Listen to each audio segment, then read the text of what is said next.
So Tim, I've been hearing that sellers are on strike, and that basically people feel like I'm not going to give up my 3.5% rate to my 7% rate or 7.5% rate. It's going to cost me more money, this, that, and the other. And I was believing that was a smart thing to do, but I've done some math and I'm starting to come around, and my opinion is changing. My opinion is changing on the idea that you shouldn't pay these 7.5%, 8% interest rates, and that houses are unaffordable.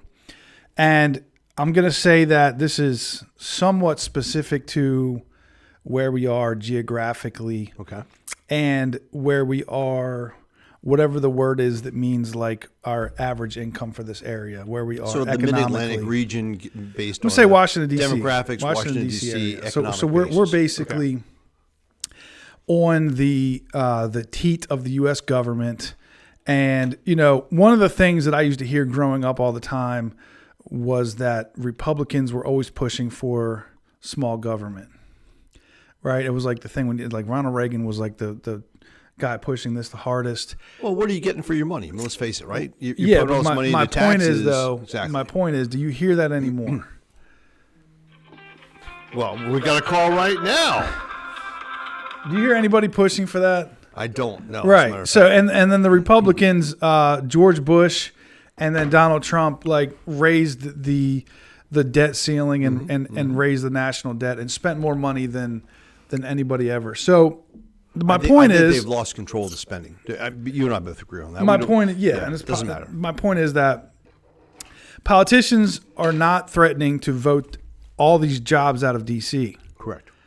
The only guys I got, Vivek, I don't know if you're watching the thing, he wants to fire the entire Department of Education day one, and he wants to fire 75% of the FBI day one. Yeah. Wow. Okay. And shrink the federal government a bunch of other ways. But other than that, he's the only guy saying that. So my point is, we're in a very protected financial situation for the most part, because we either work for the government directly, right, contractor that supports the government, or we provide a service to the people that work for the government and provide services to the government, correct. Yes. Which is what you and I do. Correct. Most of our mortgages are for people that either work for the government or provide it, whatever. It's all connected. The money is coming out of D.C. Right. It flows out into the streets, and we pick it up. And so I was doing this math the other day. In the year 2000, the average income for a family of four in the state of Maryland was $77,000. 2022, or the 20th century, sure, the 2020 census, I believe, it was $151,000. So it's basically doubled. Right? Yeah. Okay. So my thought was that, house prices have probably more than doubled, I would say. Yeah. Yeah, tripled. So you would think that and then with interest rates going up, you would think that it would be a catastrophe. Well, what were the rates back in 2004, though, Brian? You have to be 2000. I know because I bought a house in 2000. They were 7%. Okay, so we're back to sevens, right? So that's not going to be relevant. Interest rate's not going to apply. It's just what's the cost of housing. But you and I both know we're talking about expenditures. Your house isn't the only expenditure, right? That's coming out of your paycheck. And vis-a-vis, as in, what's the cost of fuel, right? What's the cost of other items? I mean, look, a flat screen TV, you bought the biggest one you could get, 36 inches, and it was $2,000. Today, I can go to BJ's and pick one up for a couple $100. Yeah, so I think Costco it's all relative, currently has right? one for a 75-inch for $500.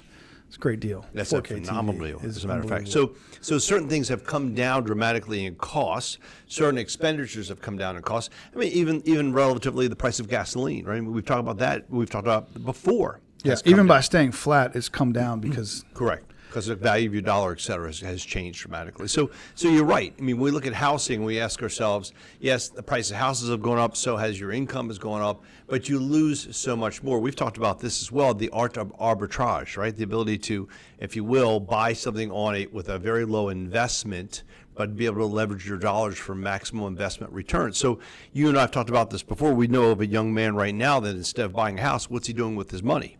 Storing it. And how much money? And what's his interest rate he's getting on his money at the bank?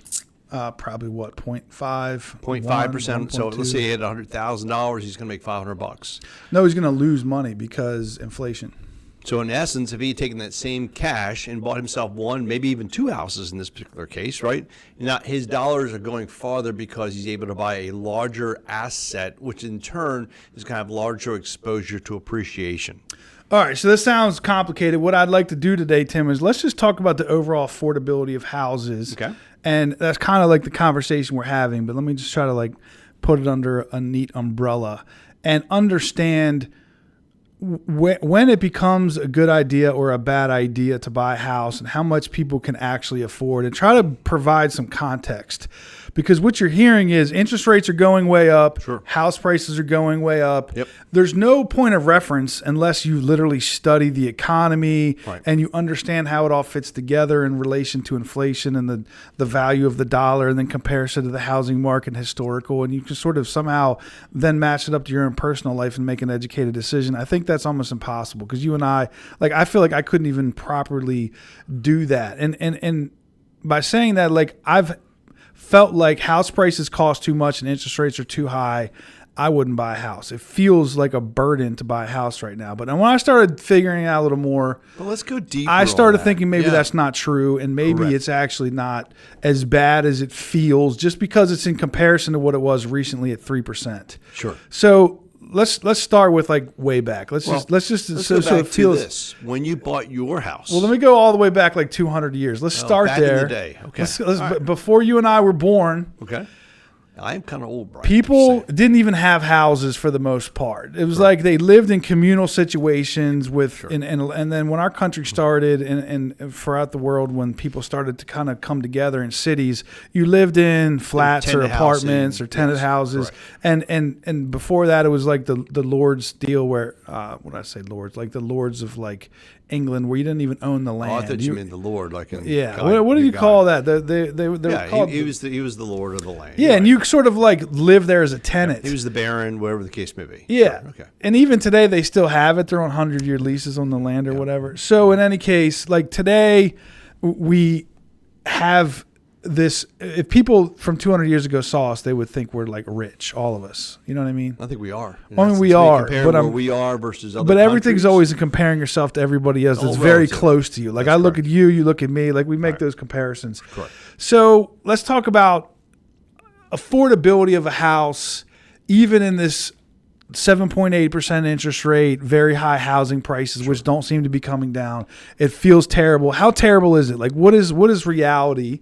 Reality is, if you can find a house right now that fits your financial and family needs, you should buy it. Well, let's use that $151,000 a year income as a number. Now, what is, I hear different people say different things, and I think it's also different based on income, but what's a recommended amount of money that someone should use as a Well- percentage of their annual or monthly income for a house? Sure. It's all relative, of course, to their Right. tax benefits, to their position where they're at. But realistically, if they're making $12,500 a month, which is what you've just equated it to me, and quite frankly, with today's marketplace, they're saying 50% of your income, $6,250, should be applied to house and debt.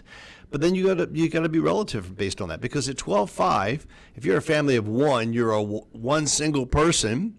That money goes a long way, Brian, right? Versus if you're a family of six and you've got 4 kids to feed, right? I mean, let's just Well, you're call it saying what it is. 50% for housing. And I- debt. I'm saying House and mortgage. Like, Okay, so I've mortgage- heard 25%, I've heard 20%, I've heard 30%. You won't find anything in your price range for that. I mean, honestly, my target for most clients is going to be 35%. 35. 35. And I'm taking into consideration the substantial tax benefits, number one. Quite frankly, you and I both know majority of people don't have retirement. All right, They let's don't just have let's use the investments. numbers then. 35%. So Tim's number's 35%. What is Yep. 35% of Oh, $12,500? that's a piece of cake, Brian. So you're looking at somewhere in the neighborhood of about $4,200. $4,200 a Yeah. month. Uh-huh. PITI, which is Principal, interest, taxes, and right? insurance. So what's $4,200 gets you gonna in buy? today's market. Probably about a $525,000 home. All right, $525,000 home. Sure. What does that get you in today's market? Well, let's say Charles County, 5.25. What's gonna find you? 4 bedrooms. I'm gonna say 4-bedroom, 2.5 bath. maybe 2,500 square feet above grade on a finished basement, in a pretty nice neighborhood. Yep. It's not what it used to be, obviously, but you can certainly buy a house with a yard and that will hold a family of 4, 5, Probably or 6. a good school system in essence, right? I mean, when we think about you spending that kind of money. Now, I'm going to throw something to you, and I know this is totally off the wall. Now, you bought this house for 5.25%, and your rate is 7.25%, 7%, whatever it is, right? A year and a half from now, rates drop into the mid-4s. What's going to happen to the price of that house? According to, again, the theory is that the and they're house calling price right now and asking about that. So go ahead. the house price will go down theoretically, but I don't necessarily agree with that. So because I think don't there's it's more the case. factors. I think it's just the opposite. I think house prices are going to go up because interest rates are going to come down. More people can afford that home, and in return, more people are going to be bidding on it. It's going to become a competitive bidding war. And I will bet you, dollar for dollar, that price of that house just went up 10%. It's always supply and demand. It is. So And what's the supply right now? Well, what's the thing that would fix the supply? People said if interest rates went down, then people would move, and then there'd be more houses for sale. That would hugely increase the supply, but those same people are then buying houses.